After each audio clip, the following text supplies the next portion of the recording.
All right. Thursday, March 6th meeting of the Water Quality Management Committee meeting will come to order. First item on the agenda is C.D.M. Smith's permeable reactive barrier study.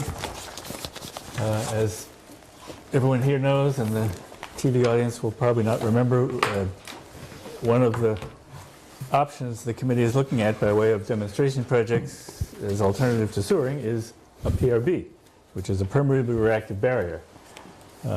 After a competition, we hired C.D.M. Smith to look at this option for us, and they're here tonight with the report of their findings.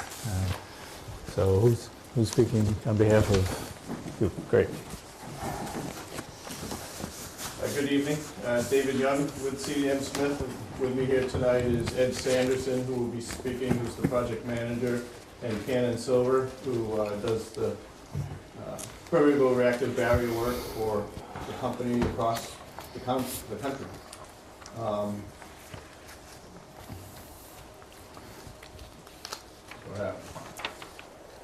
Okay, here it is. This one.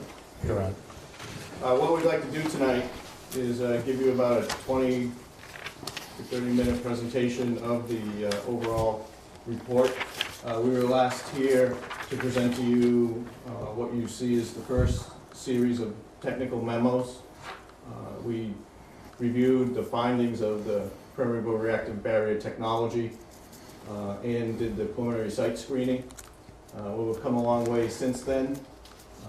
And so we'd like to walk you through the rest of the site screening, the cost analysis, the different construction issues, and the recommendations that have been discussed with the town, the subcommittee.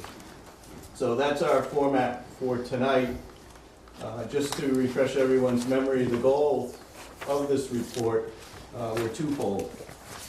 One was to confirm the technology was appropriate for removing nitrogen, particularly nitrogen that's in the groundwater. Safe to say, I think we feel comfortable with that, and that was discussed at the last meeting. But then the second part was to identify, should the technology be appropriate, the two best sites to utilize and develop a demonstration project here in town. The focus was on the south coast, sort of the fingers embayments, and then to look at up in site best utilized up in West Falmouth Harbor. So we have done that, and what I'd like to do is now turn it over to Ed Sanderson, who will walk you through the siting process that we utilize to identify those sites, get a little bit into some of the costs, and then Cannon Silver will talk about the construction techniques utilized. This project took a few turns in terms of different types of construction technologies that from what we first thought to what we're actually recommending, but we'll walk you through all that, and then I'll come back and review some of the recommendations. So with that, Ed. Thanks, Dave. Good evening.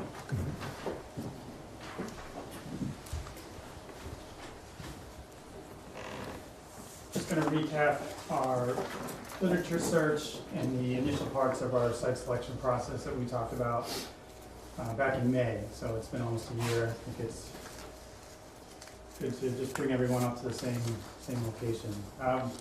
We started this study with a literature search of the PRB technology that was out there. We have in-house quite a bit of PRB knowledge.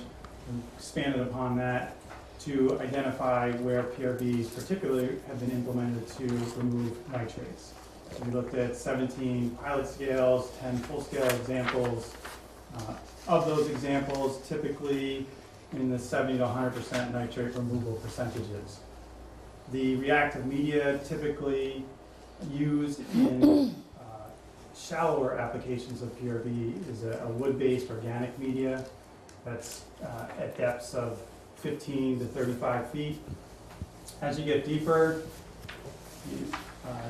over 45 feet, injection methods, which Cannon will talk a bit about in a minute, becomes a much more viable construction technique, and the media in that instance is a emulsified vegetable or a food grade vegetable oil, commonly called EVO. The ITRC, which is the Interstate Technology and Resource Council, is an agency made up of members from all 50 states, environmental regulatory agency representatives, and federal agencies. In 2011, they developed a guidance document on PRBs. And as part of that document, certified PRBs as a technology for remediation. Some typical considerations when designing a PRB to think about. You need to understand the groundwater flow characteristics, how deep it is, at what rate. You also want to target your highest nitrogen concentrations when you're installing your PRB. So in the instances of the South Coast area, you want to be downstream, down gradient of your septic system leaching fields. In West Falmouth, down gradient of the wastewater treatment facilities. You also want to avoid saltwater inundation. Saltwater can reduce the effectiveness of a PRB and also can change the geochemistry and lead to changes in discoloration, potentially in down gradient beach sand. Utilities, minor utilities, you can move, relocate. Major utilities, obviously a cost involved in doing that. You just don't want to have too many utilities crossing your PRB because you're creating pockets or holes in your PRB, reducing its effectiveness. And another consideration is hydraulic conductivity.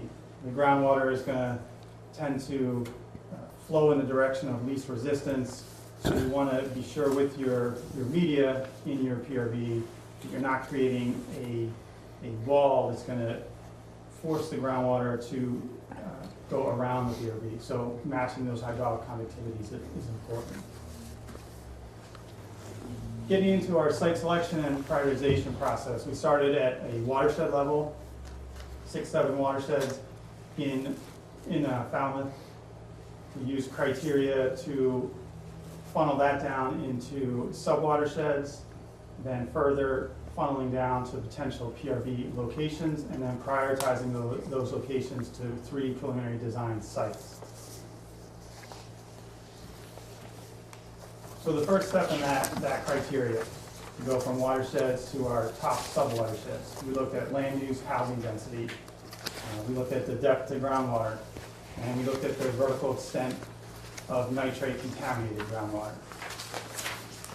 To funnel down from those top sub-watersheds to potential PRB locations, we look more at the site information. Property ownership, identifying town-owned parcels and roadways that made the most sense, the most advantageous to locate a PRB.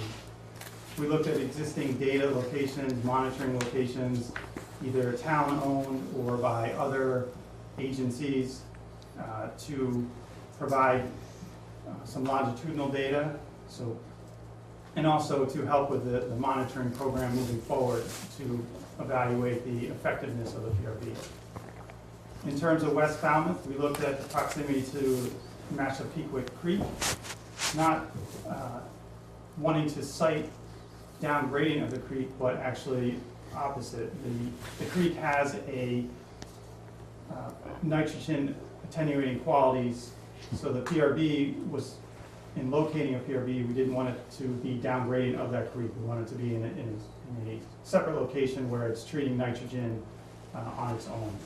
And then also we looked at potential funding and collaboration opportunities with agencies such as the USGS.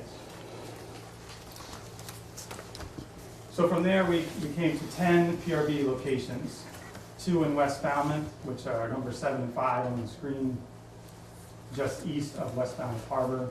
The other 8 were in the South Coast area, 4 adjacent to Great Pond, 1 adjacent to Warren's Pond, and 3 adjacent to Eel Pond on the western edges of Seacoast Shores. Prioritizing those 10 sites to get to our 3 preliminary design sites and potential demonstration sites. Site accessibility was an issue. Could we get into 1, construct it, and 2, monitor it? Also, replication at other sites. We identified sites that once we could show that the PRB was a viable technology, how could we replicate it in other locations in Falmouth?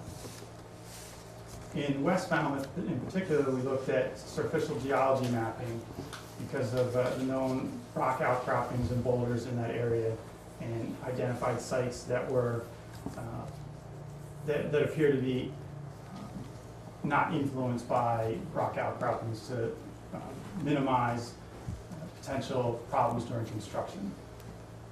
Looked at utility conflicts, ease of monitoring, and also permitting requirements. So the three sites that we funneled down to were Great Harbors, Seacoast Shores, and West Falmouth Harbor. There's a couple boards here to my left, blow-ups of the next three slides. Just give you some highlights on those three slides. Great Harbors, the reason this site rose to the top, a couple reasons. One, this property down gradient of the PRB is all owned by the Great Harbors Resident Association. So when developing a monitoring program, you're going to want to have wells down gradient of the PRB to test its effectiveness. Having one property owner down gradient that the town would work with is much easier than having a number of homes. The other reason this is a very good site is there's a minimal number of additional nitrogen sources down gradient of the PRB. This PRB would be about 600 feet long, and that area in yellow is the potential nitrogen capture zone. There's approximately 40 homes in that area. The second site in the Fingers Estuaries area is Seacoast Shores, a bit denser than Great Harbors. The reason this site rose to the top is the Cape Cod Commission has done some, installed some wells and done some data collecting in the area. So we had some data to start from, and that would help form part of the monitoring program, well installations moving forward.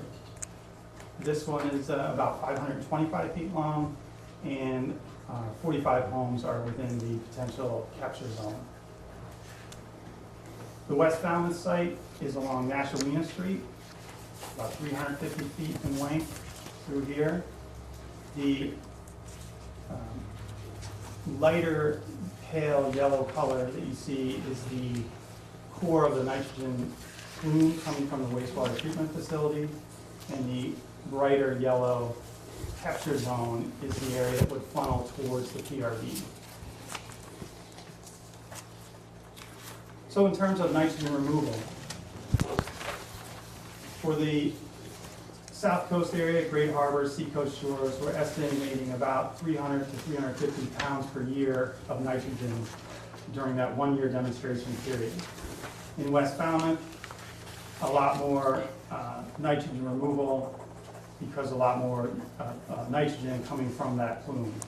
We have a range 1,600 to 2,250. The reason for the range, we carried two options in West Falmouth at that location, a deep and a shallow option. We'll get into those a little bit later. Before I turn it over to Cannon to talk a bit about the construction techniques that we looked at as potential applications for the PRB, I want to talk a bit about the groundwater saltwater interface. Early in our, so just to orient you on this screen, we're looking southward. So if you were to drive onto Seacoast Shores and go down Edgewater Drive west on the right, the PRB would be within the roadway there. Early in our study, the groundwater saltwater interface was thought to be relatively shallow, 10 to 20 feet.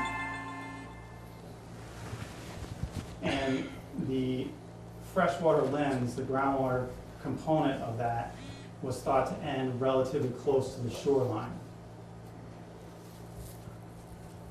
As we obtained data from the Cape Cod Commission and further discussion with USGS, the interface was actually much deeper, upwards of 30 to 35 feet below mean sea level. And the data that the Cape Cod Commission provided also showed that the mass of nitrogen was very close to that groundwater saltwater interface, which is down in this area right here. And the other difference in the interface was, rather than coming up close to the shoreline, it actually extends farther out into the harbor than initially anticipated. So with that, I'm going to turn it over to Ken, and he's going to talk a bit about the construction techniques that we evaluated.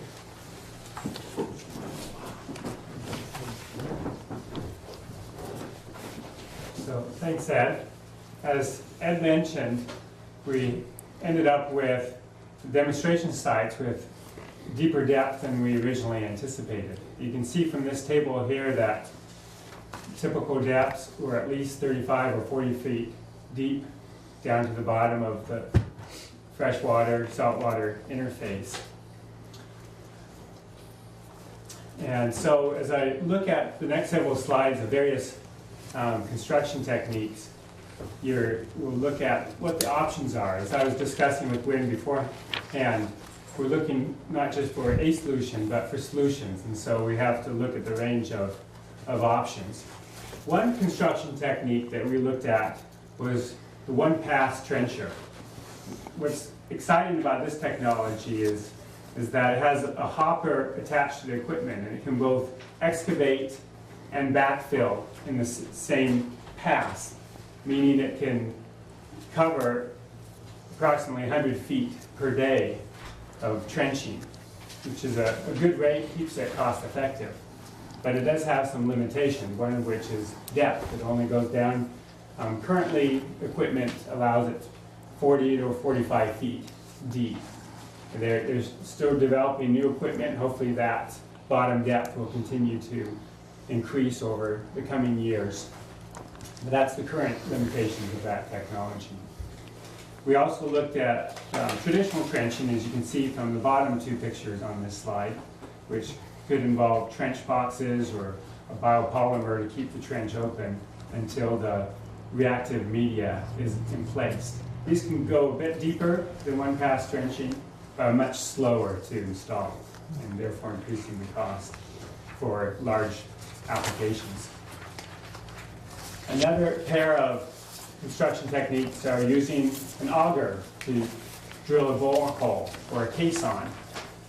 And this can go much deeper, but you only are able to build a borehole several feet wide with each drilling technique, and therefore it can take weeks to go 100 feet.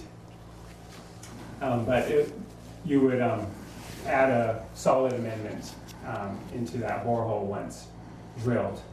And the bottom of the screen is injection wells, which are being increasingly used at many sites around the country because they can go very deep. You can easily reach 50, 100 feet. And in this case, you would need to install inject a liquid amendment rather than a solid amendment.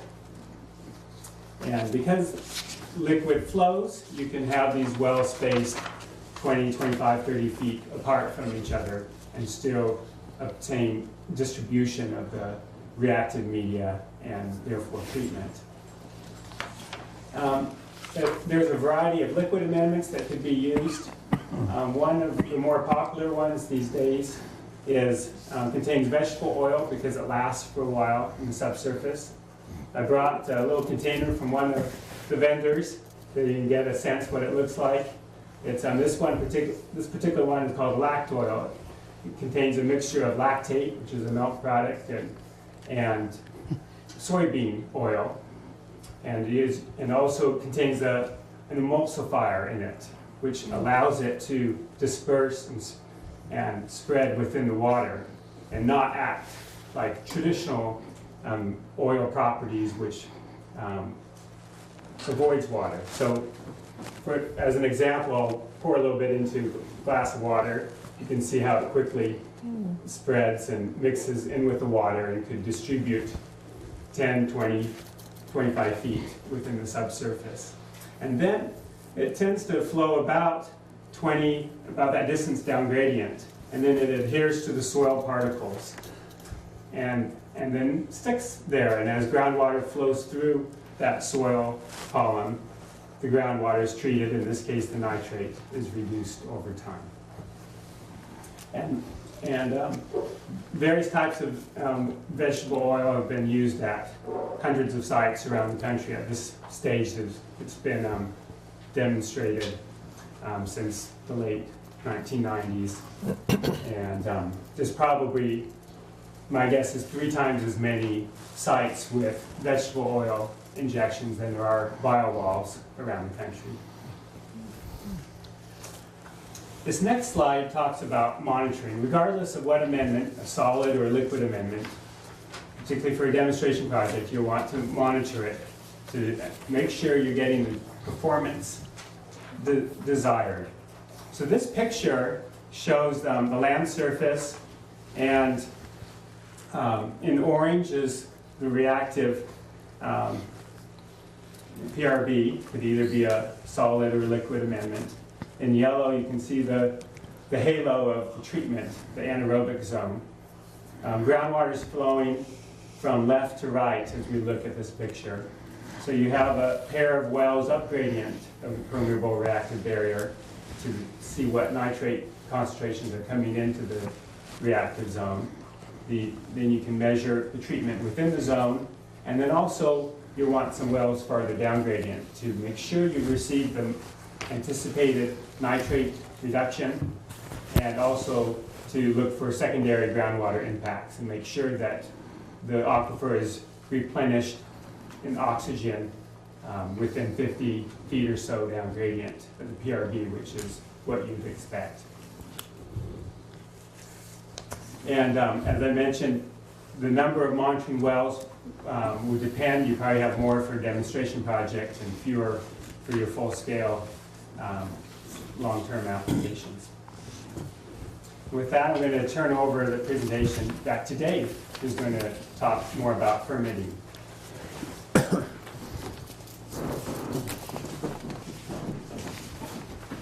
Based on the criteria that we had set up during the site screening process, the permitting aspect of this became fairly straightforward. As you can see, because we're up next to within 100 feet of some of the water bodies, at least in the West Falmouth Harbor instance, we're roughly 100 feet back on the seacoast shores and Great Harbors. But we need to have some discussions and probably permit with the Conservation Commission, particularly the wells that are on the down gradient side. We would also put a stilling well to monitor the tides actually on the shoreline. So that requires a permit from your harbor master, Chapter 91. If we go with the injection well method, we would need to get an underground injection control permit from the Mass Department of Environmental Protection. And then there's some other potential local permits that, again, depending on the technique, you know, just basic things like road opening permits and those types of things. The real crux of where we are now was the cost. We generated construction costs, we generated others, permitting and engineering, but the vast majority of the costs are in the construction. So that's what's shown in this table. As Cannon mentioned, there were some limitations to some of the construction techniques which impacted some of these sites. So those are listed as not applicable. Didn't generate a cost for those, they just weren't feasible. But up at the top, you have the continuous one pass that Cannon showed you, followed by the traditional excavation, caisson installations, and down below, highlighted in yellow, is the injection wells method. These costs are shown in millions, and so you can see that the injection well methods were quite a bit cheaper than the others. Dave, is that for the same distance of For as proposed for... for each Yes. of these options? Yes. Okay. So the distances vary a little. So the distance between Great Harbors and Seacoast Shores, yes, varied by that, was it a couple, 50 feet? 75 feet. Yeah. Does the oil last as long as the solid medium? We factored in and generated O&M costs as well, but this is focused on construction, that you would have to regenerate the emulsified oil about once every 2 years. So you can see, again, that the injection well method was quite a bit cheaper for, you know, like, if you look at this, you should really segregate Great Harbors versus Seacoast Shores, which we'll talk about in a minute. And then the other are the West Falmouth, the two options there. You know, not surprising that the shallow is more than half the cost of the deep, which includes shallow and deep. So that's why that's quite a bit different. The other two were essentially equal. So when you start to look at, all right, what would you recommend based off of those costs, there are some things to consider. One, from the cost perspective, it pretty much, you know, bubbles to the top. Injection well is the cheapest. We would recommend that you pursue an injection well type of PRD at this point. It's mainly because of cost, so that you can get to the depth that we found are required as part of doing the due diligence here. It's easier to get around the utilities, and we've tried to focus on putting them in roadways, so that's where the utilities would be located. We feel comfortable with the emulsified vegetable oil as the carbon source. And as Cannon noted, there are installations here in New England who have used that method. So then you get to, all right, let's focus over on Seacoast Shores versus Great Harbors. Costs were very similar, essentially a tie from that perspective. So what advantages does one site have over the other? Well, the Cape Cod Commission and USGS are actually doing a fair amount of work over at Seacoast Shores right now. So it gives you the opportunity to dovetail in with the work that they are doing. There's already some existing wells over there that we've been able to utilize and would be part of the study. Some of those wells we can use in the monitoring program going forward. The capture area for the and nitrogen removal are similar for the two sites. There's a difference of about 5 homes, so that's not a real big differentiator. But if you look at some of the costs between the two, as shown in this table, again, focus Great Harbors versus Seacoast Shores at this point. The cost per linear foot, very similar. Cost per pound remove, advantage to Seacoast Shores because you're capturing more nitrogen from more homes. So, you know, if you had to pick one or the other, we'd lean towards Seacoast Shores at this point.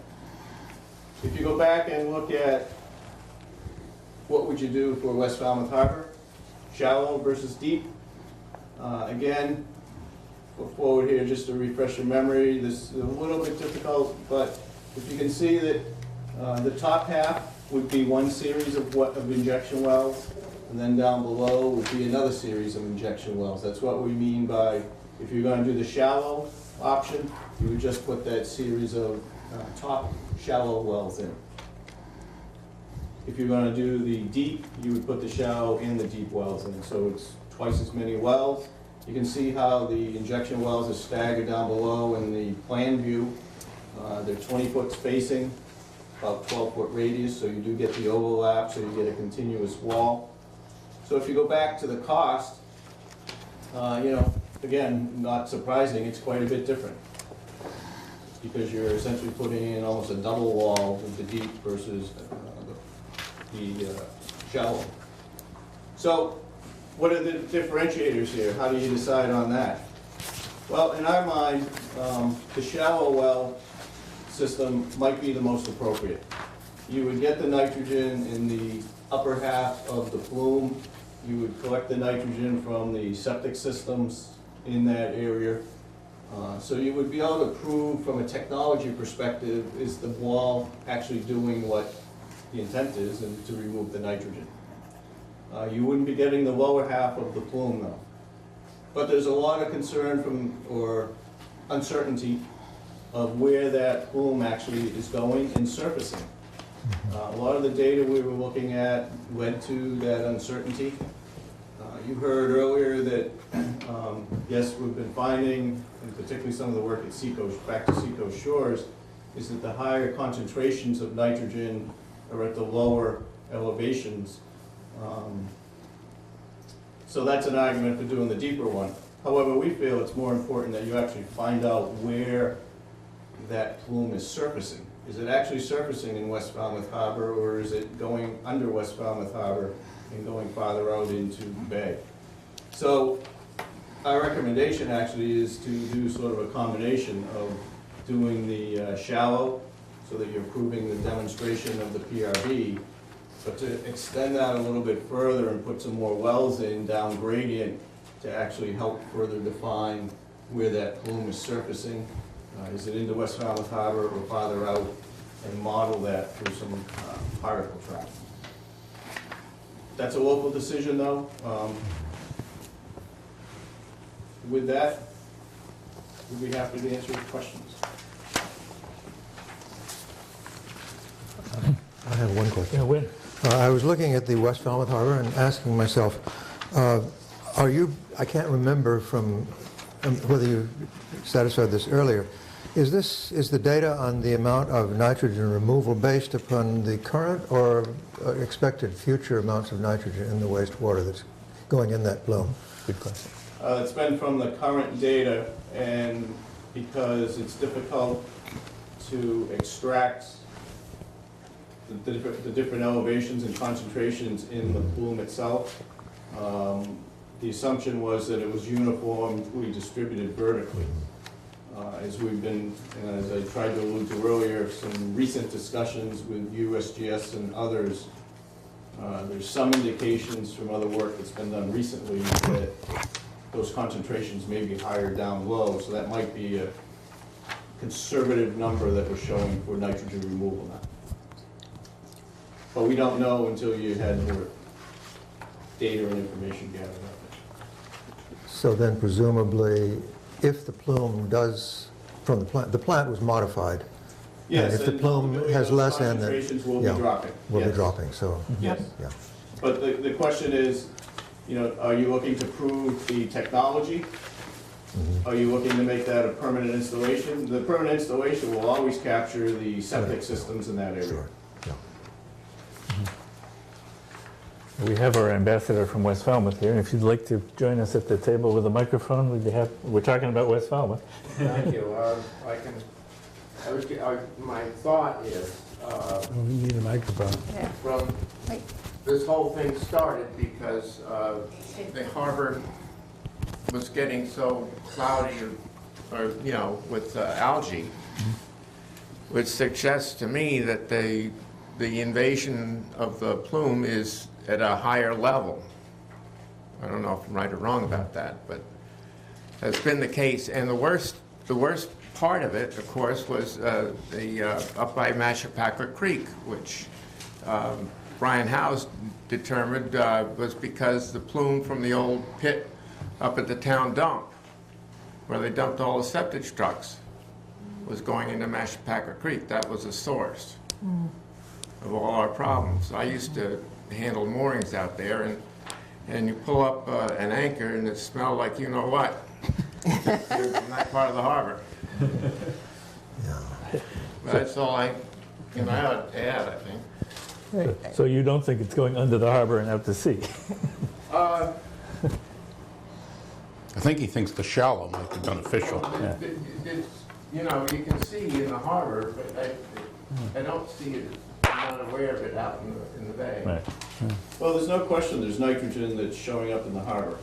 I mean, you've seen the results from that. But the question is that the local development that's occurred and the septic systems that are going in there, and is that enough nitrogen, or is it actually the treatment plant plume, or potentially even from the landfill plume? I would say it's both, but the from the Brian House's studies, he qualified how much it was. I don't know what those figures. I mean, there was a similar study that USGS did in Red Brook Harbor, which is a little bit north of that, but somewhat similar characteristics.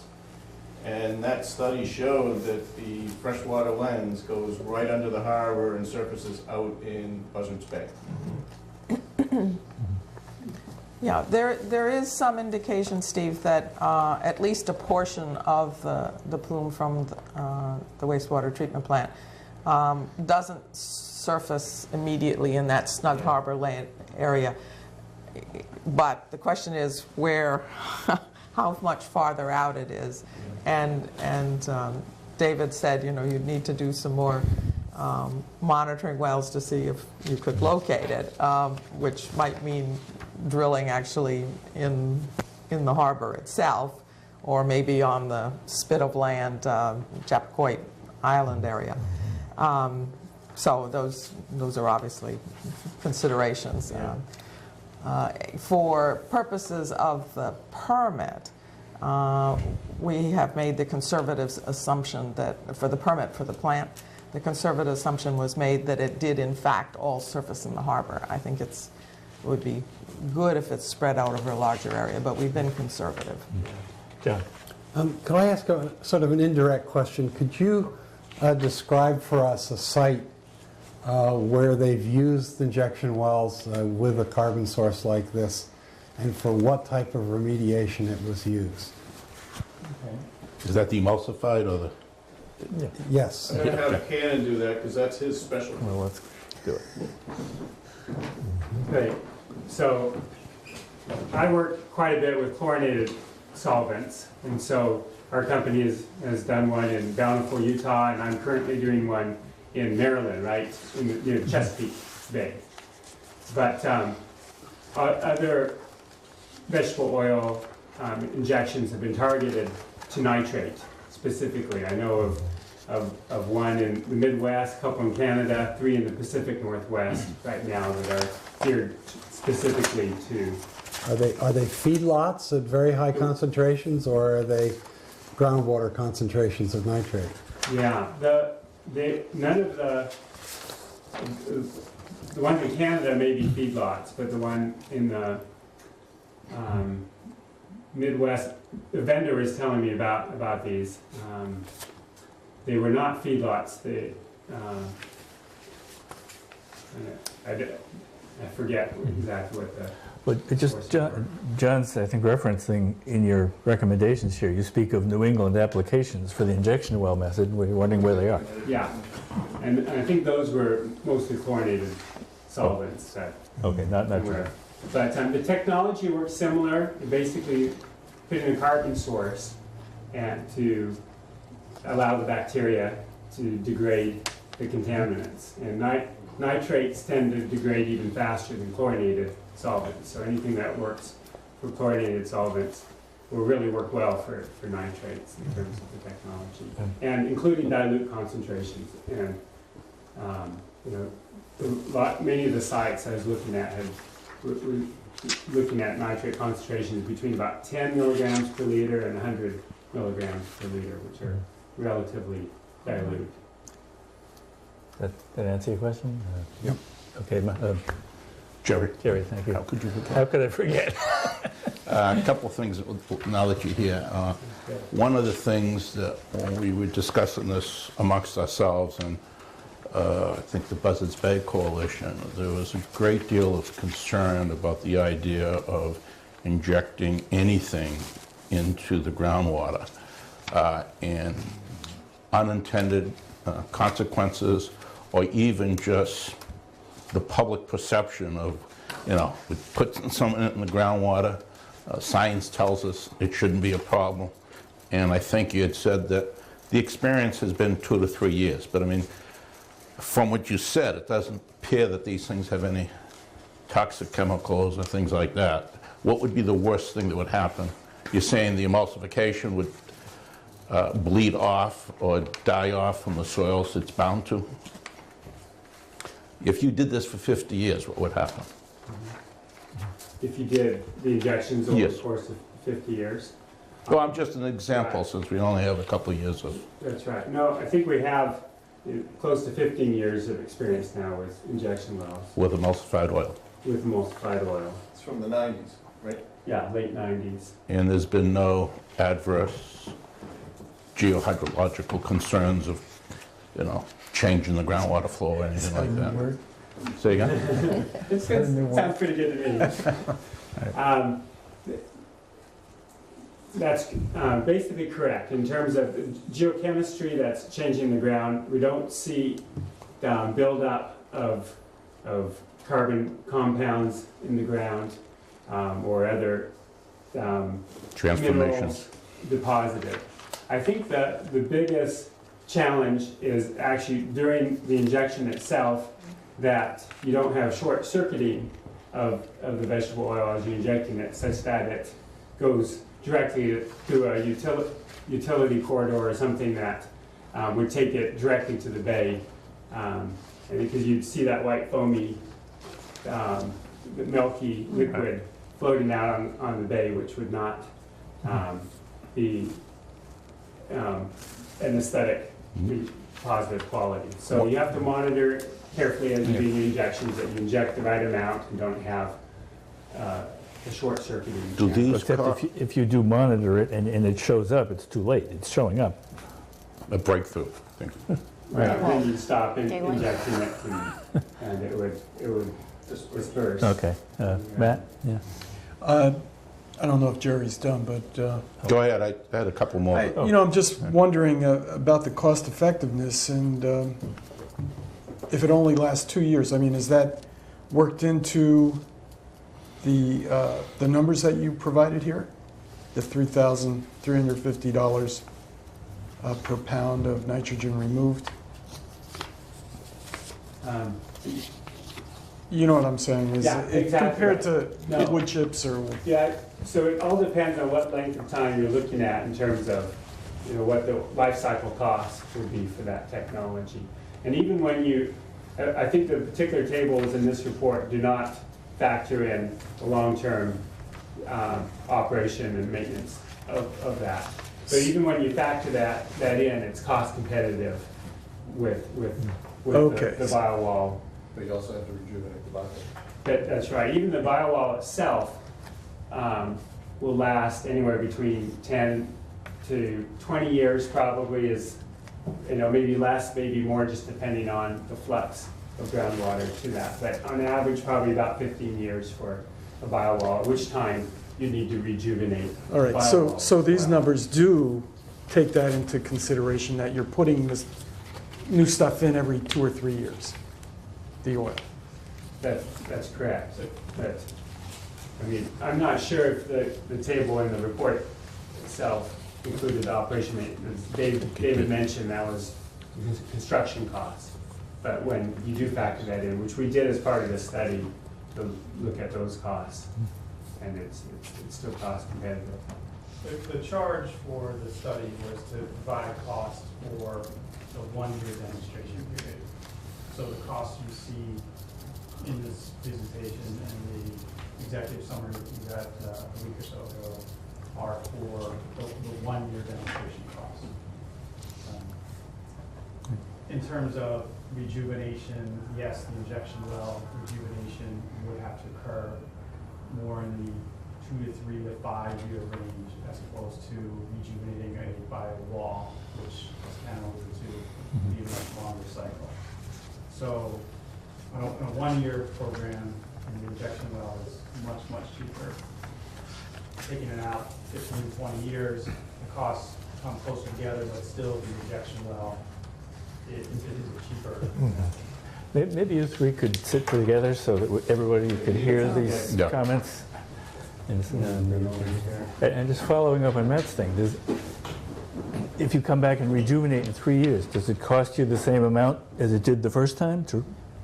No, because you already have your injection wells Okay, there. You just come by with a tanker truck and hook Okay. up the hoses. You can inject 3 or 4 wells at a time. You just would move down the road Okay. and injecting the vegetable oil. The same technique would likely work with the biowall too. When you installed the biowall, you'd add a perforated pipe as part of that installation, so that even for 10 or 15 years later, when you ran out of a carbon source you could come hook up and you probably inject vegetable oil at that time, even to a compost biowall, in order to replenish that substrate with carbon that could continue. So you would put that on the wood denaturalization. chips, Yes. to revive the wood chips. I think that's exactly right. And that's been done at, sites in Texas that I'm familiar with, as well as other sites, and it's worked well. Ron? I have a few questions, if you want. Okay. First of all, thank you very much for the You're welcome. very nice presentation. I think it's very comprehensive and very helpful. One thing is that you've been talking about the depths, okay, which we're getting into here a little bit, and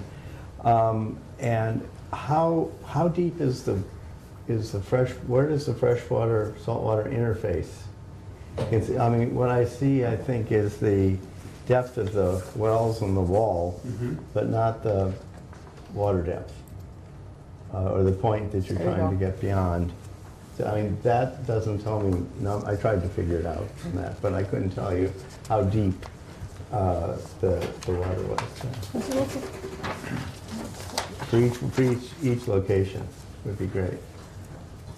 Well, let me give you an overview first of what we're trying to show, and then we'll show you the depth by each location. Okay. But if you look at it, if this is your land surface, so say this is the road, if we went back to the simpler version, which is what we thought we would find initially. This is a road, say this is Seacoast Shores, this is to the west, this is to the east. The west side tends to be lower on just about all the fingers, by a good 10 to 15 feet actually, from west to east. So we thought we'd find the typical scenario where the freshwater lens comes up to meet the salt water, so that we have about this depth right here. We thought would be in the 20, maybe 30-foot range. What we have found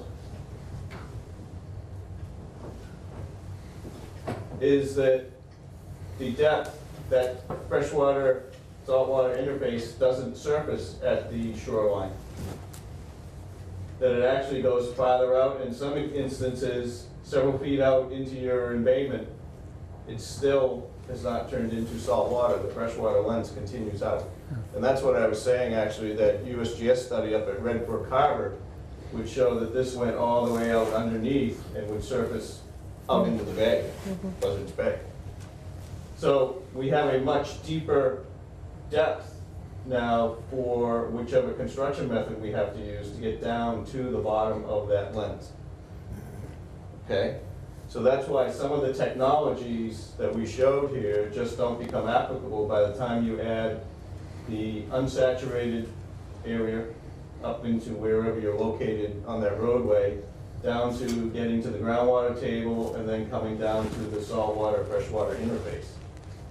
So we had that table, do you remember which table? It's the next one. That shows the depths that we have to go for each of the locations. Great Harbors, we're in the 39 to 44 foot depth, and that's because the grade, the elevations at the land surface change. Same at Seacoast Shores, higher, 47 to 53 feet. Up in West Falmouth Harbor, for the shallow one, again, we're just picking up the top half of the plume.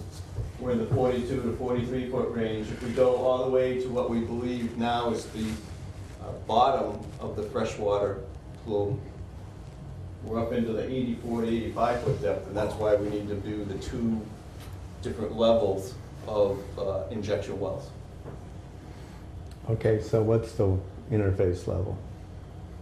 80 You've got the, that's the depth of the wall, PRB, right? The interface is 30 to 35 feet. Okay, it says in your report, anticipated. Does that mean you measured it? I mean, this is the report not what you've shown tonight, but in your report, it says anticipated. Is that This because? is going off the best available information we have. Seacoast Shores, there were some wells put in by the Cape Cod Commission back several years ago.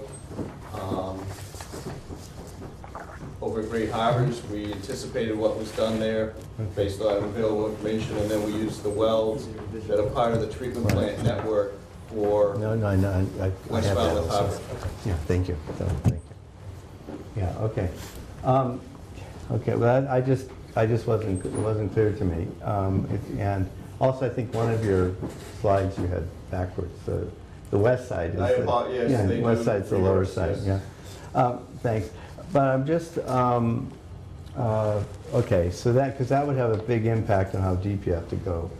And so these anticipated, quote, anticipated depths would need to be, of course, verified at some point about it. So that would be, and that could affect costs and other things. It could be deeper or lower. Because I think it was a few years ago that the West Falmouth situation of being so deep, 77 feet, whatever it is in this case, is for the deep, was sort of understood there, and it was considered a little dicey cost-wise to do that. But maybe this other technique with the oil is more cost-effective. Another thing is, thank you for that. Another thing is that in your calculations for the number of homes, this is a detail, but you have it's slightly different in terms of the pounds of nitrogen per home of 7.3 for Great Harbors versus 7.6 for Seacoast Shores. Maybe a reason for that because of higher density of how, well, that's per home actually, but you don't have something for West Falmouth Harbor. And I'm just wondering, isn't it worthwhile to just calculate that, because we would then know like how many homes in the West Falmouth watershed would be intercepted by the barrier in addition to the plume? I'm just wondering. How many homes were? Yeah, I think the answer to your first question is that the difference is slightly different because we used actual water use Okay. within those areas, so it wasn't X pounds per home. Right. We went back and got the actual Actual water numbers. use within those areas. Okay. Yeah, in terms of the number of homes in West Falmouth, that, we have that data, it's not in the PowerPoint, but it's in our last tech memo, and I can get that to you. Oh. We have the number of homes. The reason we didn't include it in this, we wanted the focus of West Falmouth was really the plume from the treatment plant. So to differentiate between a discussion of Great Harbors and Seacoast Shores versus West Falmouth, that's why Right. we focus more on the treatment plant. I was just curious because, This is 5 feet. What's that? It's in tech memo. Yeah, 5 feet. yeah. There's Okay. a breakdown, a detailed breakdown of how the nitrogen removal is calculated, and Okay. the homes are in all three sites.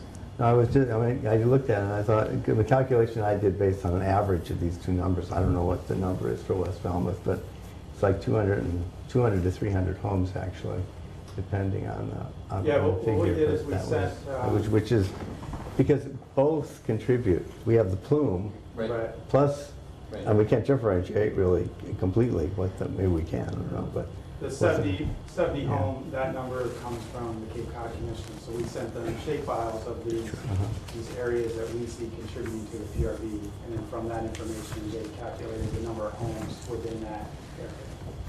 Okay, and I'm trying to, I may have one more question, just one moment.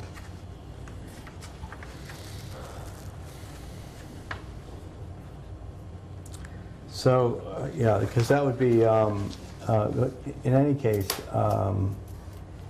your cost per home was like $24,000 for Great Harbors and $20,000 for Seacoast Shores. And a lot of this is going to be dependent, of course, on how deep you have to actually go, Right. based on the real numbers. So I'm just wondering if it's worthwhile to get that number. I'm not sure what get that number so we have a better idea of actually how deep you have to really go, as opposed to expected, or are you? I think we're out of Well, we think that's a very good question. And there was discussion about actually seeing whether there was room in the budget to put at least one soil boring down to find out in Great Harbors, because we had zero information about what's underneath the ground. But we didn't have enough within the budget, so I see. that Okay. didn't happen. Okay, well, I would just, it would take it It's a logical next thing to do. to know, okay. Can I ask a couple Oh, questions? please, yeah. Okay, I had two different kinds of questions. The first had to do with this particular slide showing the anaerobic reaction zone, which I think was said to be about 50 feet. And I'm sort of asking, that's your experience from other places? Is there any difference in how extensive the anaerobic area is if it's wood chips versus using the EVO, the oil? Yeah, So I'll start with those two questions. that sounds good. Those are both good, good questions. I would, to answer the second part, I don't think there's much difference in the Okay. anaerobic zone. They're basically the same science is being accomplished with both of those. And in terms of the actual distance that's observed, it tends to be, as I mentioned, the vegetable oil tends to spread on average about 20 feet. Seems to be a typical distance to which it coats the soil particles. Now with either a biowall or vegetable oil, there's going to be a little bit of a halo effect of that treatment beyond the actual reactive media. And that halo can extend up to 50 feet. Up to is about 50 the feet. farthest that we've seen. Okay. Usually by 50 feet, the groundwater has returned to, it looks like what it did up gradient of the PRB, with the exception that no longer has the contaminant, the nitrate or the chlorinated solvent. So it's reoxygenated. That's by, correct. By that which time. Which is good news, that's what you want. Right. to happen. Absolutely. And when the work was done developing how one of these installations would be monitored, that was one of the things that was going to be looked at That's right. downstream. To consideration where to place those monitoring wells so you can confirm that you don't have any undesirable secondary contaminants down gradient. Or conditions. Yeah, conditions. And then the second other sort of question that I wanted to ask you, but it has to do with the monitoring program. The stilling well that was supposed to be installed I gather it's in the water near the shoreline, and for either the Seacoast Shores or the Great Harbors installation, it was part of the monitoring program. Why? Why do you need, it measures tide, right? Why do you need to have that?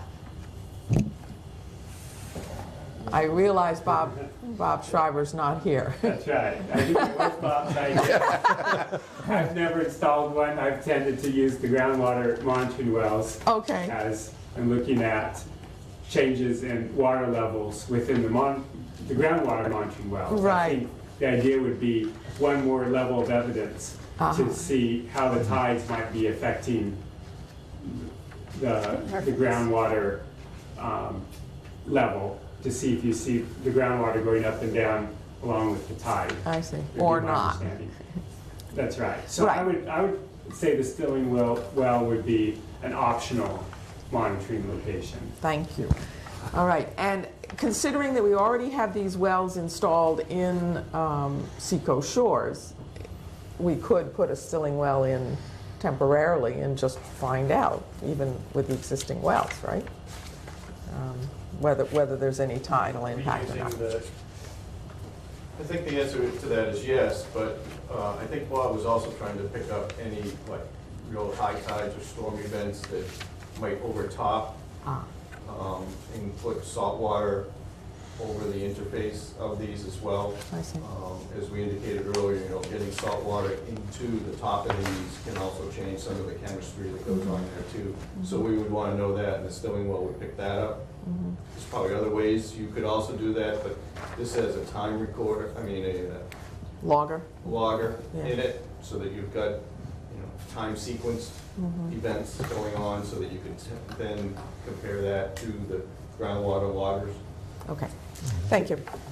Typically, that variation is seasonal, so that you get the high fall and spring tides affect the groundwater levels. I see. And it's not something. It's not the from daily It's stuff. not the day-to-day tidal Yeah. cycle that you're looking for. Okay.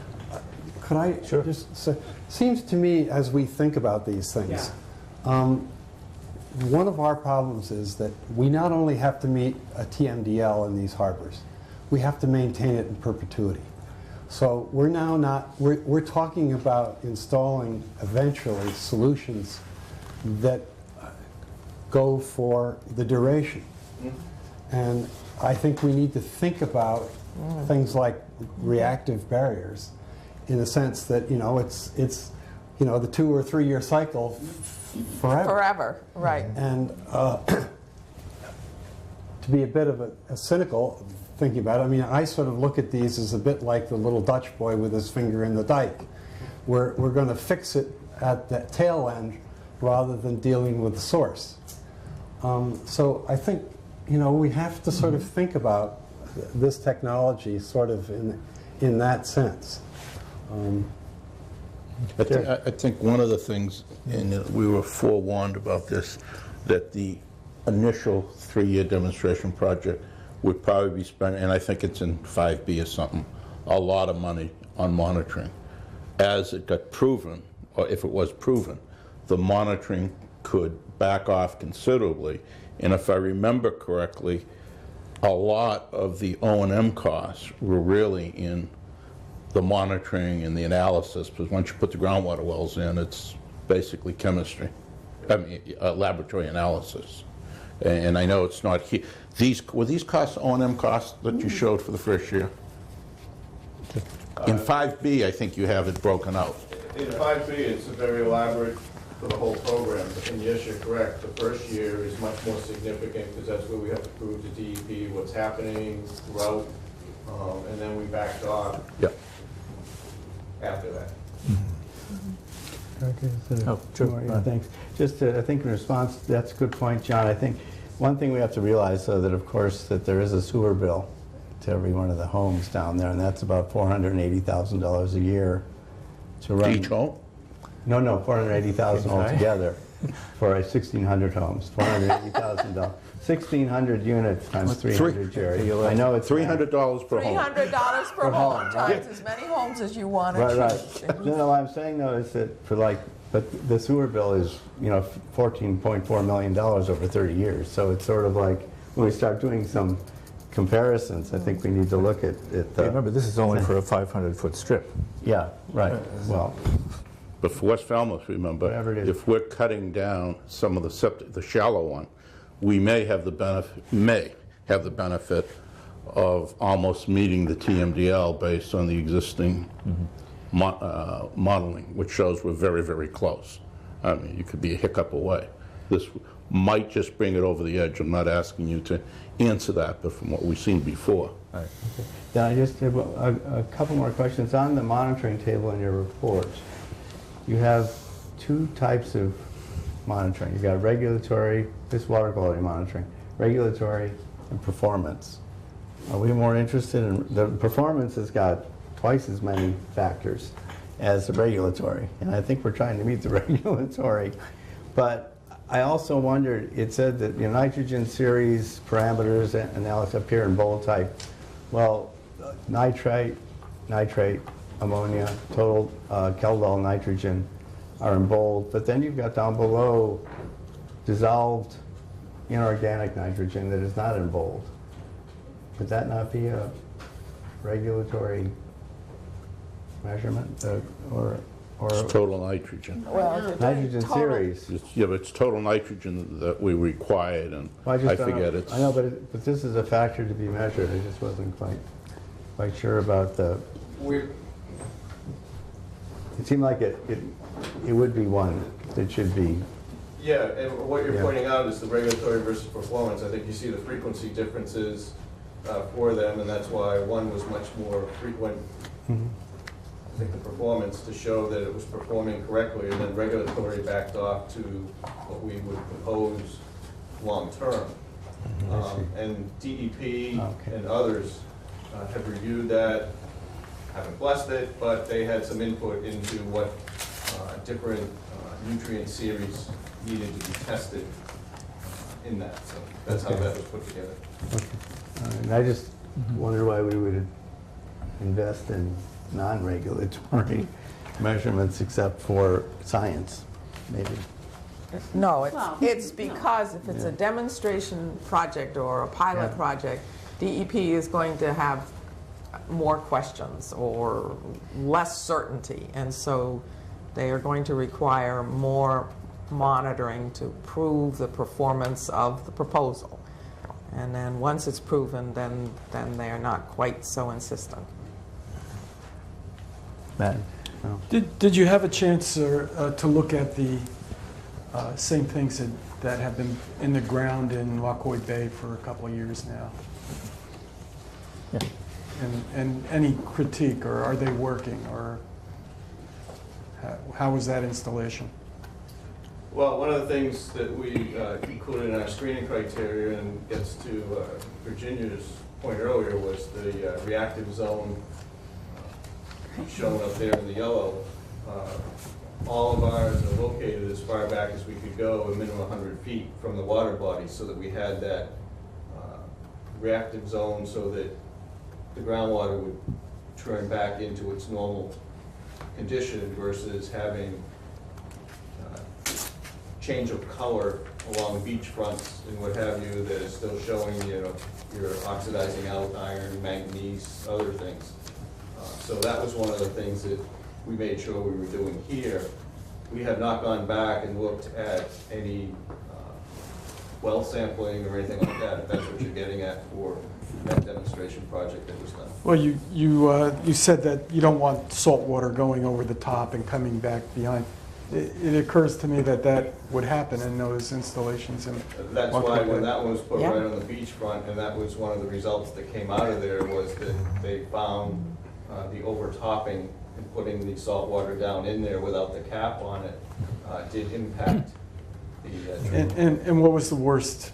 What was the outcome You of get that? Is it, sulfide generations and other things in the chemistry. okay, but is it still removing nitrogen and from the And- fresh water? Because of the additional sulfate, it doesn't convert the nitrate to nitrogen, it converts it to ammonia, which when it gets reoxidized can turn back to nitrate. So that's the biggest danger of having the saltwater intrusion over it, is that it makes the wrong chemical conversion and doesn't provide lasting nitrate reduction. Okay. When we were originally thinking about where to put these things, a number of factors came into play. One was you really wanted to do it 100 feet back for the reasons they just laid out. And you really wanted to do it along a public way, because otherwise getting rights away across everybody's backyard would just be impossible. So those were the parameters they initially were instructed to deal with, and not to even think about doing it except in those circumstances. Gotcha. Just one last one. There was some thought about a year ago or something about, I don't know if you've ever seen anything like this, but you've got this row of houses on the other side of the road, but whether a pipe would be from each one, whatever, would come through the barrier and then discharge on the other side, and then when the water came back out, it would denitrify. I mean, you might get a little extra bang for the.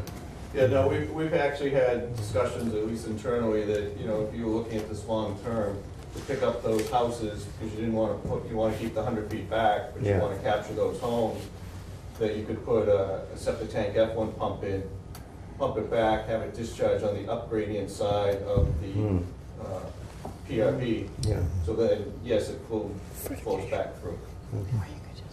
But that would be more to get into longer-term installations than. Oh, no, for the demonstration, it was just a conception. Yeah, no, we come. Any other comments or questions from committee members or staff or public? Or the gentleman from Mashpee? Now Falmouth. Now Falmouth, that's right. Well, thank you very much. Yes. It's been quite an extensive evaluation of a lot of key factors, and it has taken quite a bit of work to get to where we are, and I think we're a lot more knowledgeable than we were when we started. Good, thank Yeah, you. no, that is true. It's a very different concept than we originally started out with by far, and we've all learned a lot. You have too, I think. Yes. Thank you. Okay. Are you going to take back the poster boards? Do we want the poster boards? You can have them if you like. Did we pay for the poster boards? I'm sure we paid for the gasoline to come down here. Yes, yes, please leave the poster Leave the board. poster boards. Yeah. I do have one question. Oh, sure. if I may. Yeah, give the man a microphone I here. think someone asked Oh, earlier, we never got an answer, There you go. which was, how effective are these going to be? I heard the nitrous guys yesterday talking about their, and for domestic applications, he was talking less than 1 milligram per liter. But that's not this kind of situation. How effective are we going to be here in terms of what's the effluent, the downflow going to look like?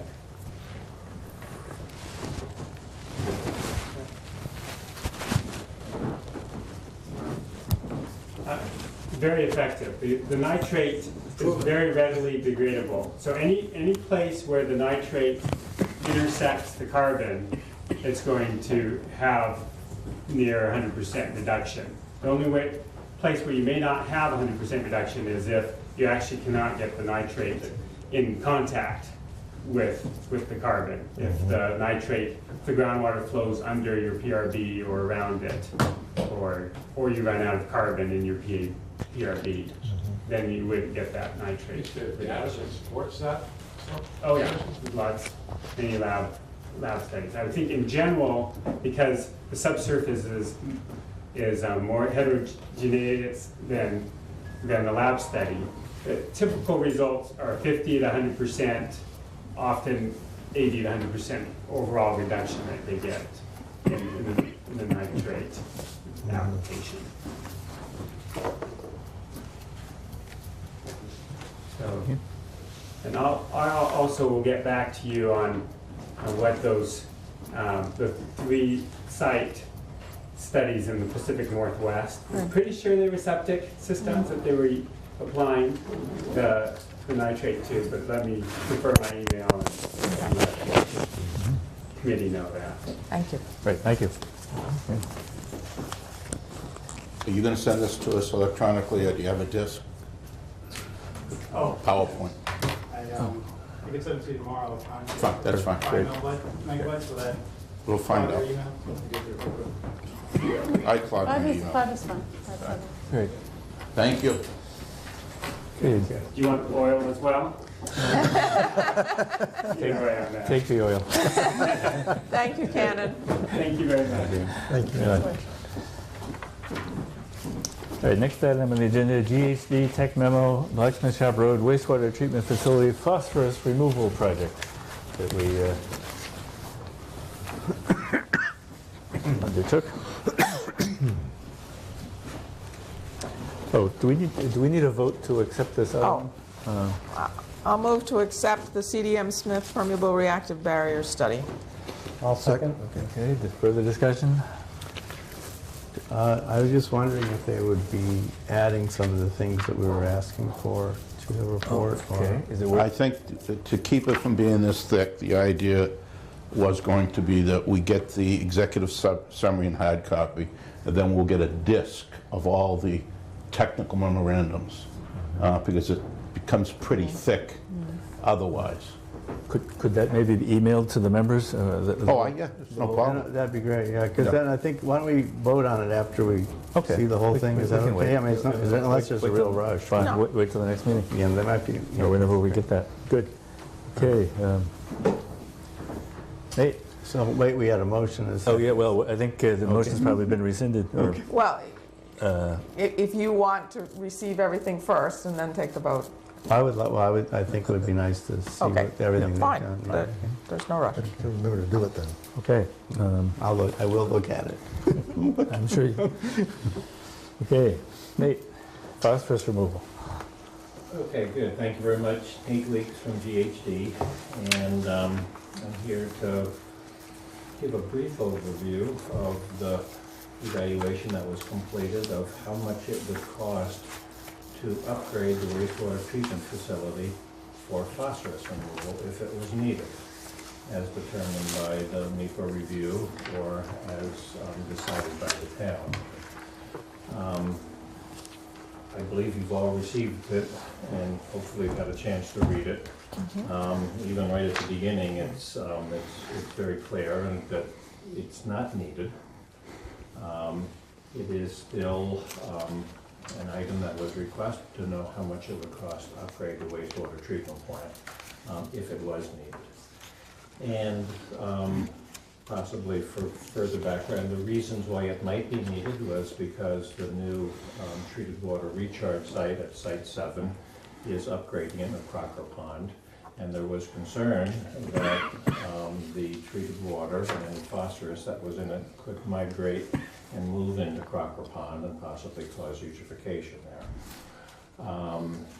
The request to develop these costs was done at the same time that we were doing the evaluation with Liz Moran of Ecologic to determine the attenuation capacity of the soils. And she looked at the attenuation capacity of the soils for a couple of different conditions: no phosphorus removal to 1 milligram per liter in the treated water, and phosphorus removal to 0.2 milligrams per liter removal. And hopefully you remember the findings of that. It was very, very long periods of time that the soil has great capacity to absorb. And as part of your review and review of the MEPA review, it was decided that phosphorus removal was not needed at the treatment plant. But certainly this piece went forward. It is a piece of information that was requested. I think when the request first came out, it was like, gee, we need to know how much it's going to cost. Give us a number. And of course, you know, there are numbers and there are other numbers, and certainly we felt that it was important, if we were going to give you a number, it would be a number that would be based on some conceptual design of what the technology would look like, how it would fit into your wastewater treatment plant, what the operational maintenance costs would be. And we also said that it would be important to know that there's several different alternatives for the available technology. And it's also very important to let you know that phosphorus removal at wastewater treatment plants is very accepted technology. It is done all over the world for surface water discharges that go to fresh waters to prevent eutrophication of those waters. So we developed those costs, and the costs are, if the treatment was to be to 1 milligram per liter, the capital cost would be $800,000 to upgrade the treatment plant to that system. That's a side stream treatment, right? 0.26? No. No, that was the whole flow? 800,000 is the entire flow Okay. of the plant. Yeah, that's correct. 800,000 would be to obtain a limit of 1 milligram per liter, and it would be adding alum into the treatment process, where the alum would bind with the phosphorus and it would be settled out with the biological solids that are produced in the treatment process. To be able to meet a limit of 0.2 milligrams per liter, you would first start off with treatment of the full flow to 1 milligram per liter, and then you would segregate any flow that was going to Site 7 and give it some more alum, give it the time to react, which I probably should have stated a little bit of the science. The alum interacts with the soluble phosphorus that's in the water and forces it to precipitate out. Once it's precipitated, once it's turned into a particle, it then has to be separated. So when alum is added into the sequencing batch reactor, it's separated with the biological solids that settle to the bottom and removed. When it is added into the side stream, into just the flow that's being sent to Site 7, it's being injected in, mixed, reacted in the proper way to get it to flock the best, and then it's removed in a filter. And there are several different filters that are available.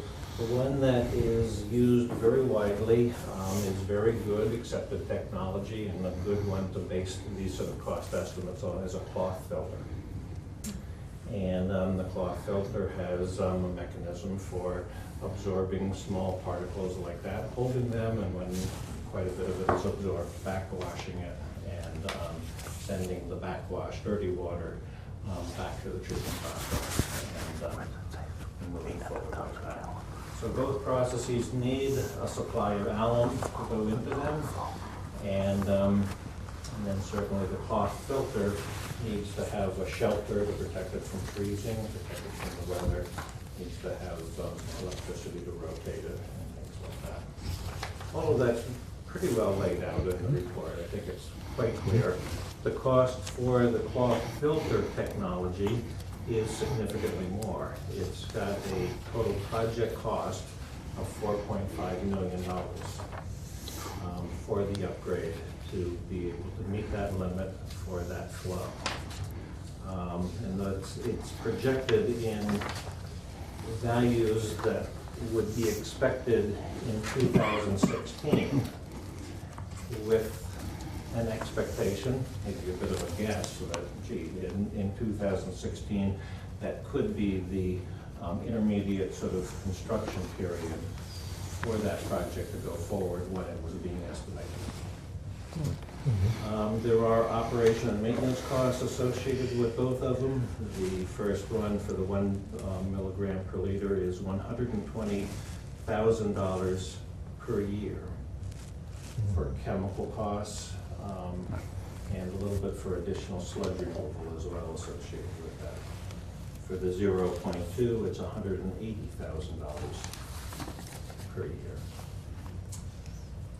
So those are the costs, and sometimes I think there's probably a lot more detail that you probably got, than costs, but I think that hopefully it's brought some understanding to the situation, and hopefully helps you out in the event that you do need to consider treating, or upgrading the treatment plant for phosphorus removal. Right, let me reiterate for our larger audience what you said at the beginning. This is not something that needs to be done. In fact, all the studies that we have done, we've done several, conclude that at the earliest, 100 years from now, this might be considered, and at the latest, 1,000 years from now, this might be considered.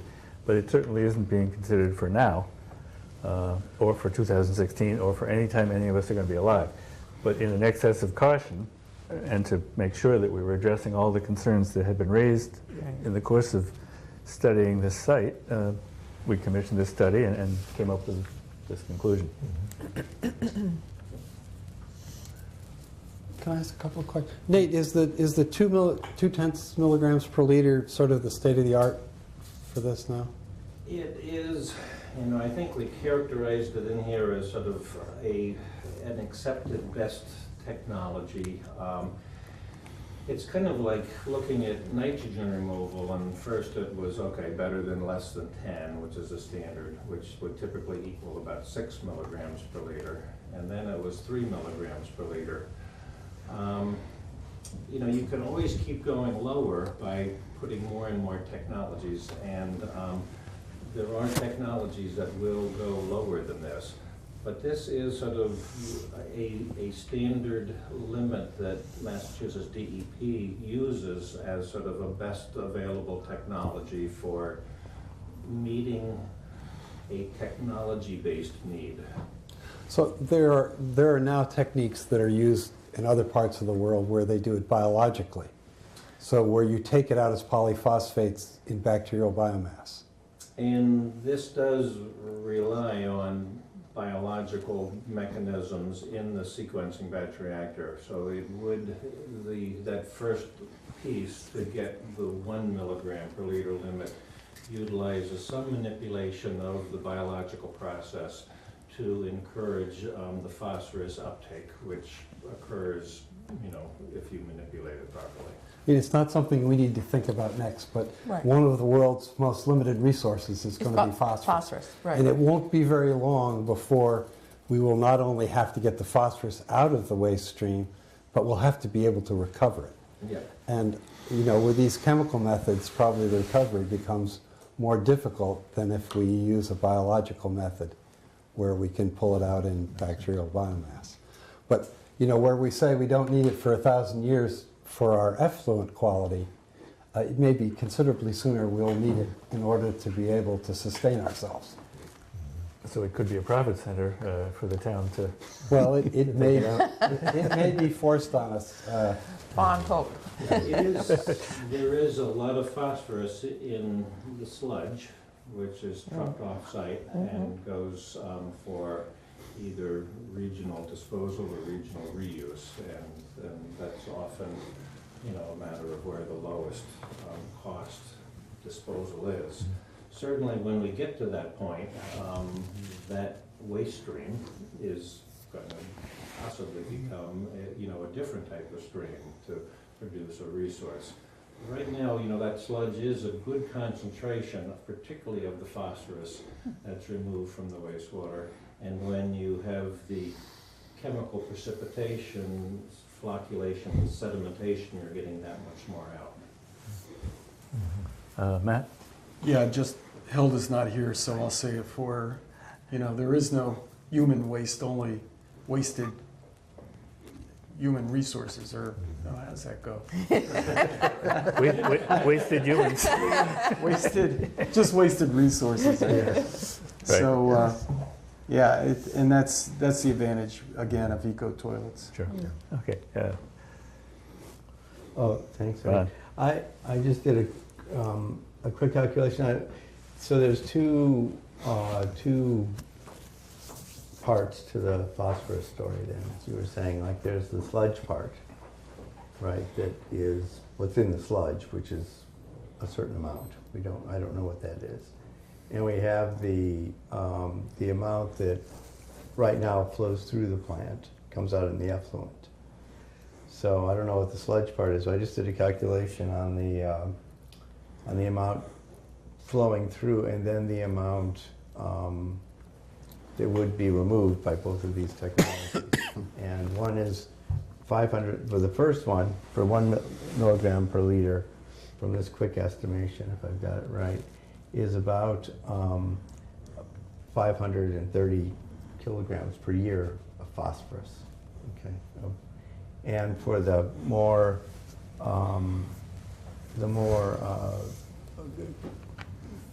Robust. robust or the cleaner water, higher removal rate, it's about 835 kilograms. I don't know what the value of that is. And secondly, if alum is used and it's bound to the alum, is it easily used in agriculture, as John was saying? I mean, if this methodology that you came up with of the 6, I don't know all these different I read them all, but and I understand them to a degree.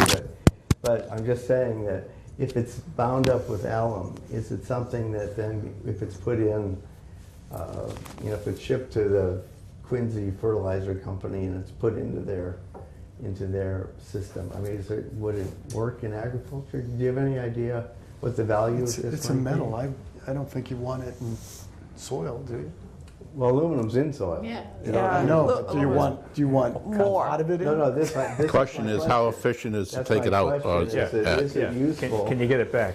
Can you get it back through this technology? Because if it's just another element coming back to recovery of the nutrients. Yeah, the answer is yes, you can get it back. Right. And it's just a chemical process. It's a matter of, taking a product and putting it into an acid bath, and all of a sudden you have the two components dissolving and then processing it and separation. So it couldn't be used directly, basically. It has to be, as far as you know. It is already used directly in agriculture. Biosolids, which is sort of the gentler term that we use for wastewater treatment plant sludge, is used for land application and is used as a fertilizer for many parts in the United States. So it can be, and it is being used. And so, But, right, But the metals accumulate. but, So, no, the biosludge is one thing, okay? And the other stuff, the other phosphorus that flows through isn't captured in the sludge, right? It's discharged from the plant. And this would capture that, is that correct? Or all of it? yes. Well, this, when your wastewater goes to the plant and you produce the biosolids as part of the treatment that's going on right now, Mhm. there is a certain amount of capture of phosphorus that occurs right now. And then when you have to meet low limits of phosphorus in your treated water, you then put on these additional treatment processes. And the way that you capture it is by binding it with a metal salt and then precipitating it and separating it as a solid, which then gets added to your other solids, your other sludge material. So there aren't going to be two waste streams going out from this. It's just going to be one. That one will be a little bit different because it is going to have this new sludge incorporated in it, and it will go off. No, they could be separated. But they could be separated, and there's a lot of things that could be done with it.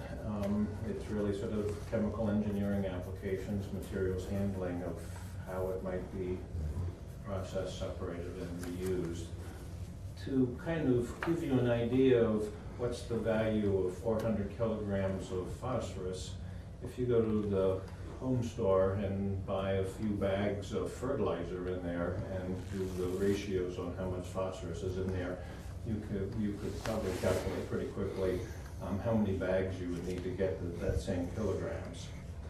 So then you could say, well, gee, what's the value of those bags versus the money to separate that and then reprocess it? So that would be the next step of your calculation.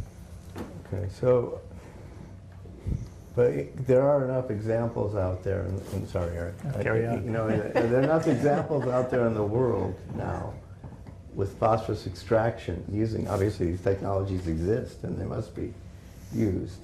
That from that then, because I was thinking it might be if it's very standard practice, then possibly getting a grant somehow or looking for grant money to demonstrate this in Falmouth as a phosphorus recovery system, in terms of of meeting the future phosphorus needs, or might be something worth doing. But if it's done quite often, then we know what it is, pretty much. Well, I would say that it's not common practice because it is pretty much, from my understanding, kind of based on your calculation, it's a whole lot less expensive to go to the home store and buy a few bags of phosphorus than it is to do this. Nowadays, yeah.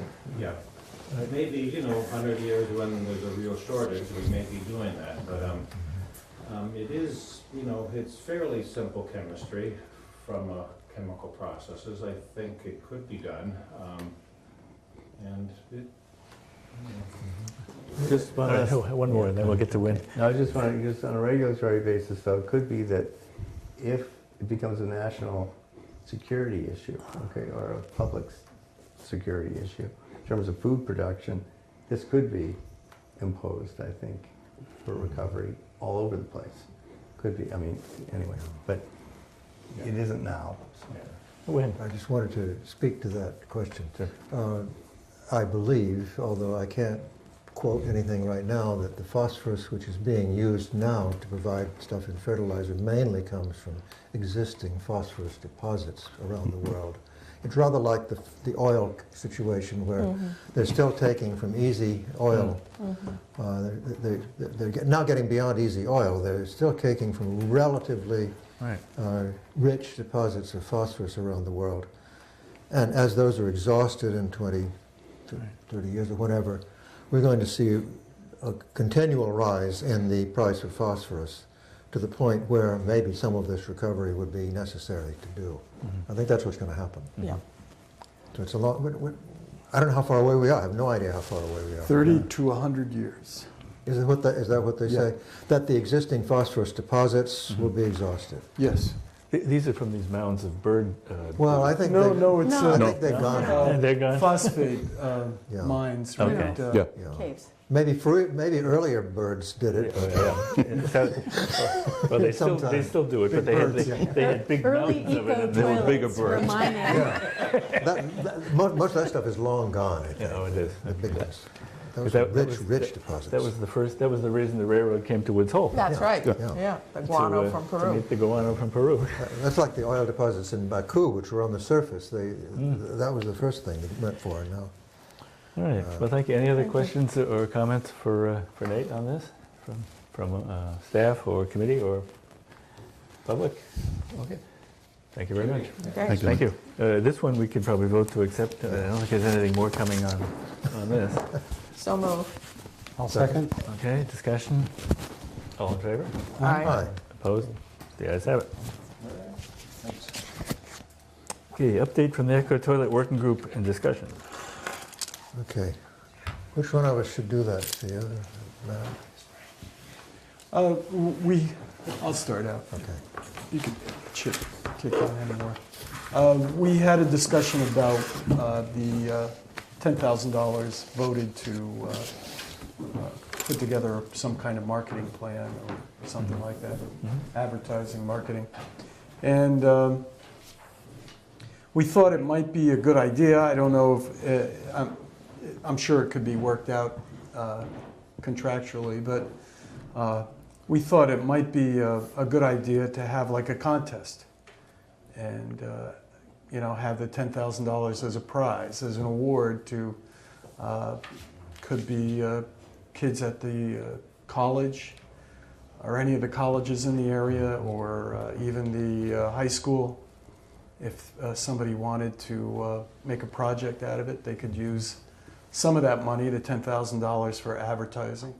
And we would just consider the best marketing plan, the best theme.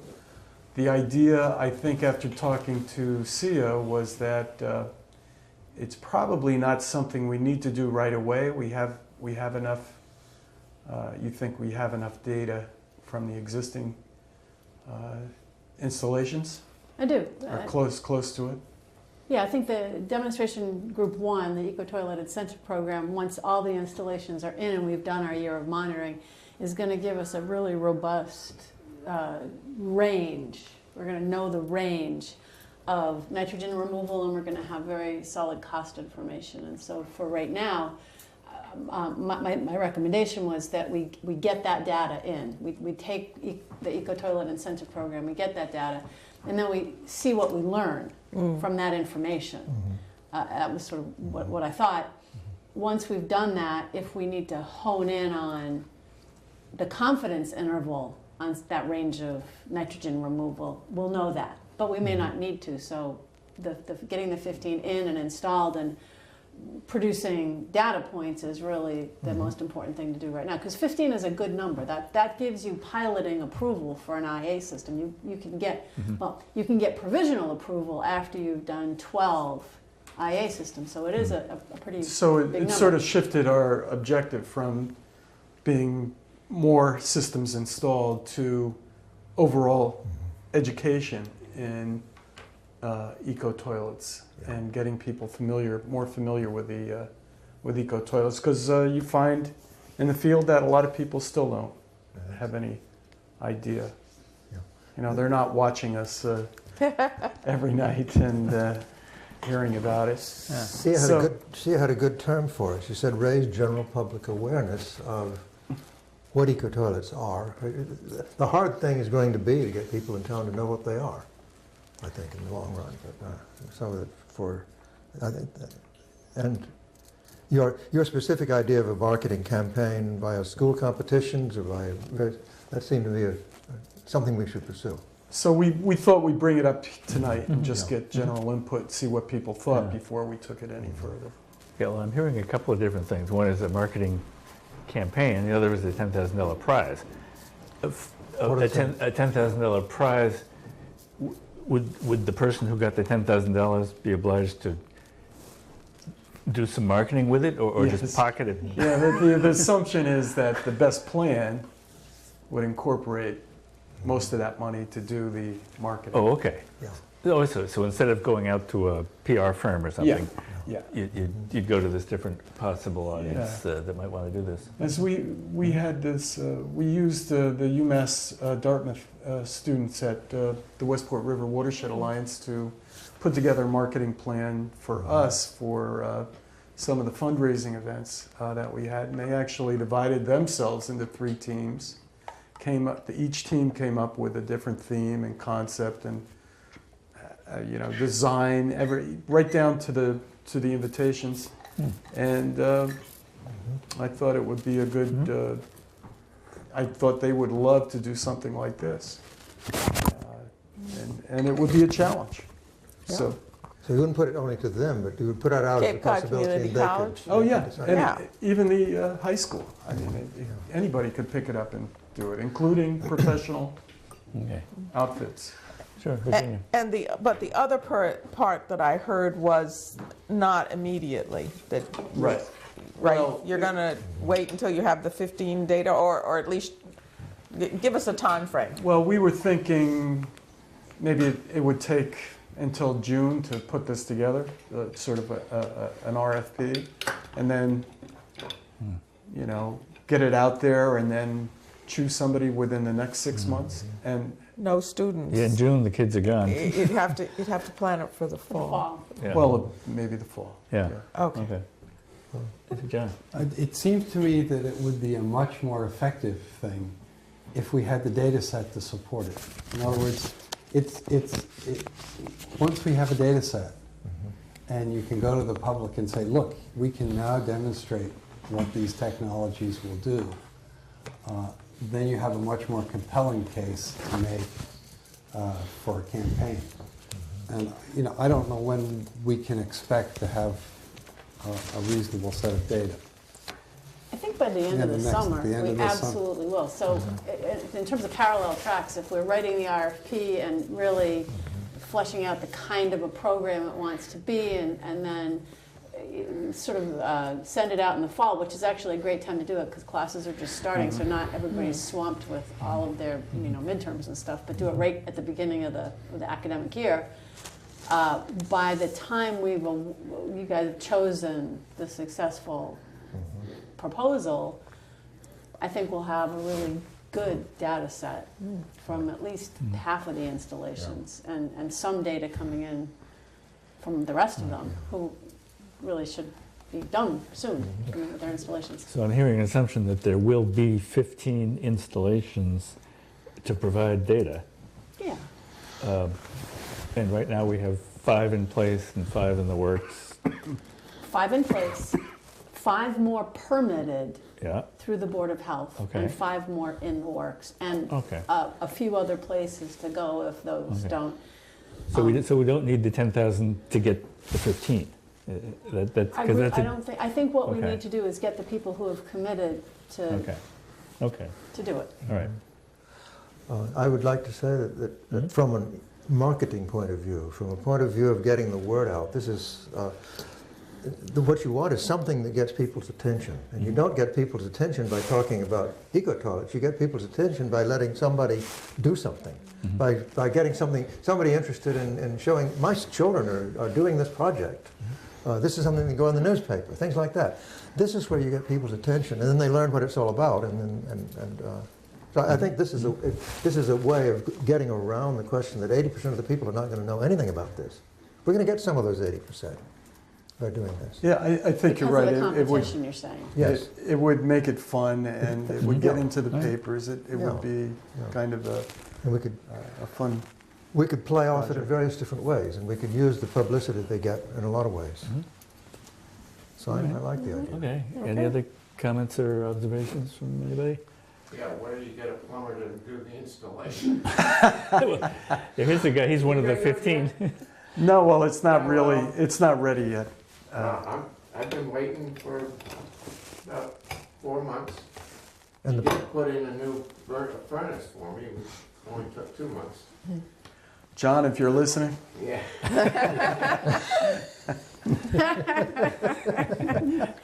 I call get on him the too. job.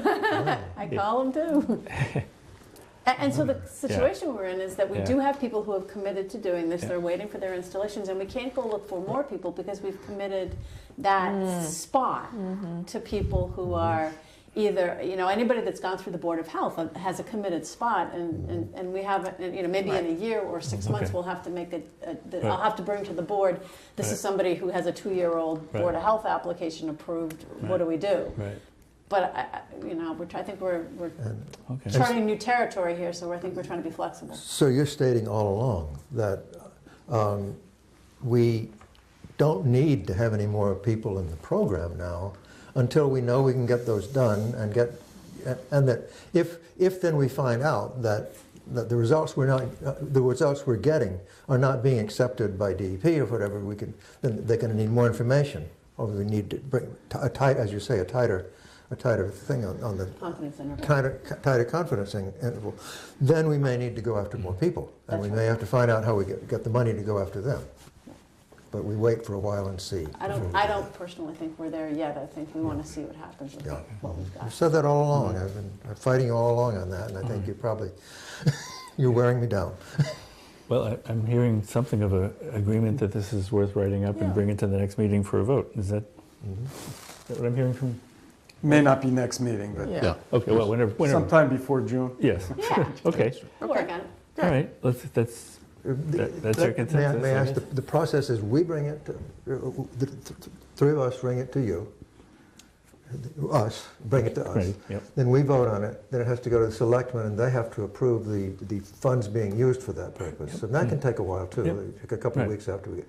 So if we get it here by May or June, then we get, maybe by the end of June, we have their approvals. Right.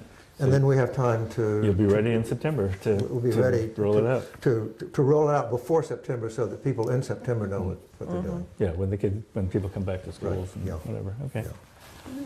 Okay, there's the consensus of sorts. We'll take it. A report of members and staff. Any other, let's see, what's new? We got a DRI approval Yes. Yes, from the Cape Cod Commission. That's there we news. go. Oh, we did? Oh, okay. Yes. They're working at lightning speed for them.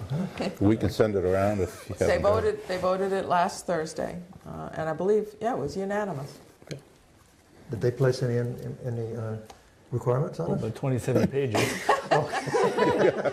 The DRI document has a whole series of findings, and then it has a series of conditions which ultimately emerge as the adaptive management plan.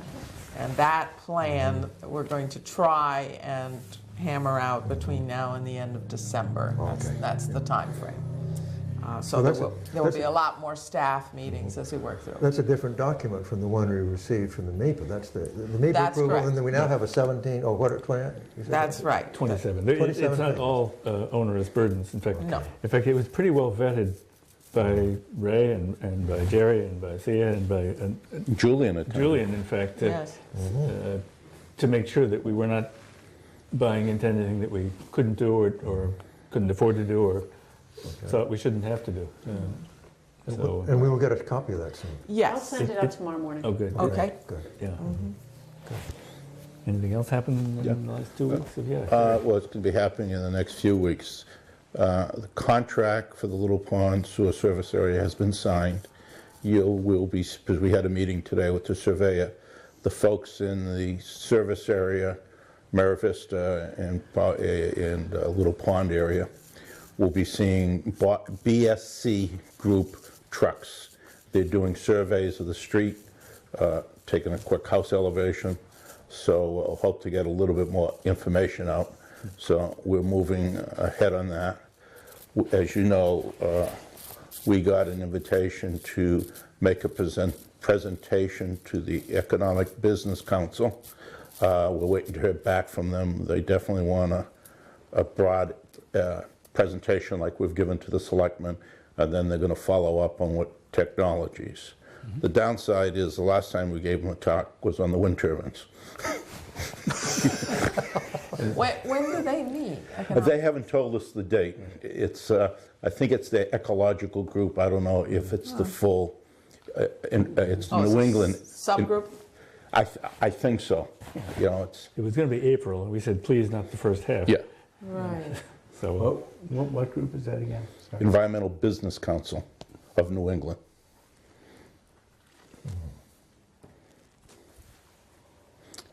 Business Council.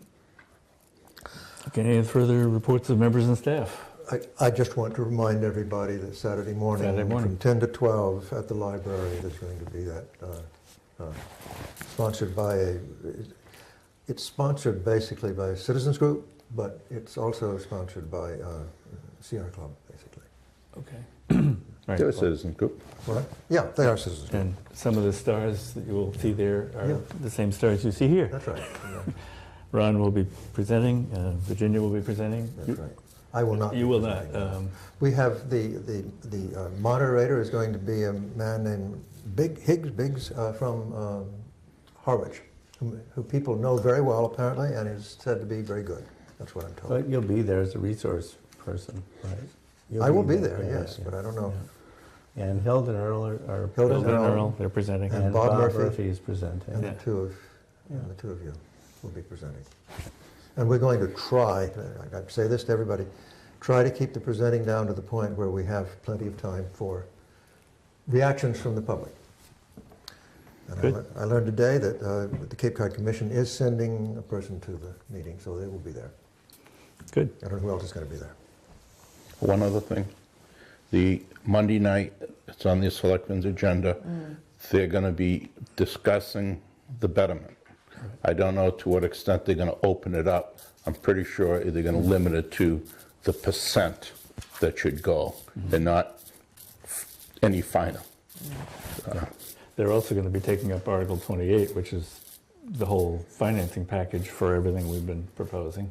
Oh, okay. I mean, they're taking up everything in the warrant because they have to Be make a their long night. recommendations. That's okay. They're voting recommendations on all articles to which they have to make a recommendation. Right. I think there's another article, is maybe you know, Jerry, maybe you know, Wait, Eric, maybe, about the lease or the transfer of land at the East Falmouth School. T-ticket. T-ticket School. Yeah, this is the parcel at the end of Alphonse Street for a pump station, Right. or lift station, as we're Lift station. told we Yes. should call them. Right. And it's owned by the town. It's under the jurisdiction of the school committee at the moment, and the article, I guess, transfers the jurisdiction to the selectmen. So the selectmen, that's correct. So that this corner of the land can be used for the pump station. How big a parcel is that? Do you know? 18,000 square feet. Not very Half an big. acre, basically. Yeah. They don't need nearly that much for the pump station, but they just want to have The roadway, the room to work around it. fencing, shrubbery. Sure. May I ask a question? Someone told me the other day that the selectmen are packaging the entire, that there's a single article that's going to package everything that we want and everything. The town meeting has it's all in separate articles. Okay, I'm glad to know that. Yeah, I mean, later on, how it gets packaged is the next question. But for town meeting, it's all separate. Okay, good. Correspondence, letter from the Green Center. Everybody received a copy of that in their Yes. email. Any comment or discussion on that? No. Okay. Review and votes on minutes from prior meeting. Everybody received that in their email package within the last week.